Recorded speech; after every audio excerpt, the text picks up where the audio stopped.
ইসরায়েলের রক্তচক্ষু উপেক্ষা করেই ফিলিস্তিনকে রাষ্ট্র হিসেবে আনুষ্ঠানিকভাবে স্বীকৃতি দিয়েছে ইউরোপের ৩ দেশ স্পেন, আয়ারল্যান্ড ও নরওয়ে।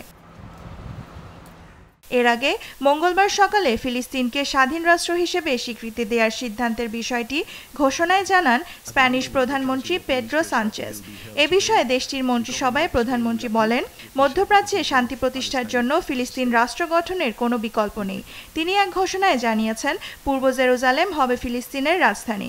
এছাড়া আরও দেশকে পথে যোগ দেওয়ার আহ্বান জানিয়েছেন ইউরোপের এই ৩ দেশের নেতারা।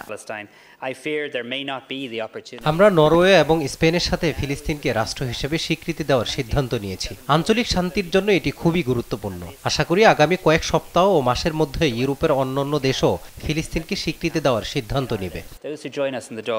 পশ্চিম তীরের শহর রামাল্লার ফিলিস্তিনিরা রাষ্ট্রের স্বীকৃতিকে স্বাগত জানিয়েছে। ফিলিস্তিন রাষ্ট্র আন্তর্জাতিকভাবে স্বীকৃত হওয়া অবশ্যই আনন্দের। আমরা অন্যান্য দেশ থেকেও স্বীকৃতি পাওয়ার আশা করছি, যাতে আমরা আমাদের অধিকার আর স্বাধীনতা ফিরে পেতে পারি। ফিলিস্তিনের প্রতি ইউরোপের বেশি সংখ্যক দেশের এমন সমর্থনের পর বিশ্বে ক্রমেই আরও বেশি একঘরে হয়ে পড়ছে ইসরায়েল। এদিকে ফিলিস্তিনকে রাষ্ট্র হিসেবে স্বীকৃতি প্রদানে ওই ৩ দেশের সিদ্ধান্তের ঘোষণায় ক্ষুব্ধ প্রতিক্রিয়া জানিয়েছে ইসরায়েল। দেশটি মাদ্রিদ, অসলো ও ডাবলিন থেকে তার রাষ্ট্রদূতদের প্রত্যাহার করেছে। পাশাপাশি তলব করছে দেশ ৩টির রাষ্ট্রদূতদের।